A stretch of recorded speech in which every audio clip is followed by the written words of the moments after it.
केंद्र शासनाच्या विविध योजना समाजातील वंचित घटकांपर्यंत पोहोचाव्यात, तसेच त्यांना या योजनांचा लाभ मिळावा यासाठी विकसित भारत संकल्प यात्रा ही विशेष मोहीम 24 नोव्हेंबर ते 26 जानेवारी 2024 ला या कालावधीत हिंगोली जिल्ह्यात राबवण्यात येत आहे।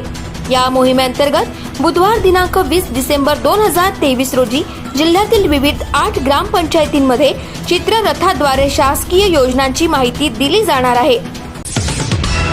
ही विकसित भारत संकल्प यात्रा हिंगोली तालुक्यात सकाळी डिग्रस आणि सायंकाळी संतूक पिंपरी येथे, वसमत तालुक्यात सकाळी आडगाव आणि सायंकाळी चिखली येथे, औंढा नागनाथ तालुक्यात सकाळी माथा आणि सायंकाळी रुपूर येथे, सेनगाव तालुक्यात सकाळी खडकी आणि सायंकाळी बोरखेडी येथे जाणार आहे।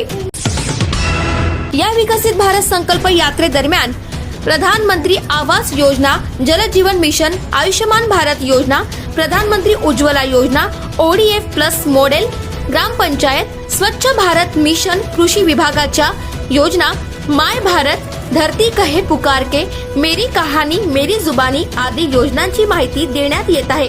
तसेच लाभार्थ्यांच्या यशोगाथा दाखवण्यात येत असून या योजनांच्या लाभार्थ्यांचा सन्मान करणे, त्यांना लाभाचे वितरण करणे, वंचित लाभार्थ्यांची नोंदणी करण्यात येत आहे। यासाठी संबंधित गावातील जास्तीत जास्त नागरिकांनी उपस्थित राहून योजनांचा लाभ घ्यावा असे आवाहन जिल्हा प्रशासनाने केले आहे। Nanded critical care hospital and research centre Borban area, Govardhan Ghat road, Nanded यांच्या वतीने औंढा नागनाथ तालुक्यातील शिरड शहापूर येथे आज दिनांक मंगळवार रोजी मोफत आरोग्य शिबिराचे आयोजन करण्यात आले होते। दरम्यान एकूण या शिबिरामध्ये 982 रुग्णांनी तपासणी केली। त्याचबरोबर ई श्रम कार्ड आणि महात्मा फुले योजना कार्ड यांची नोंद तब्बल 1,500 जणांनी केल्याची माहिती आयोजकांनी दिली आहे।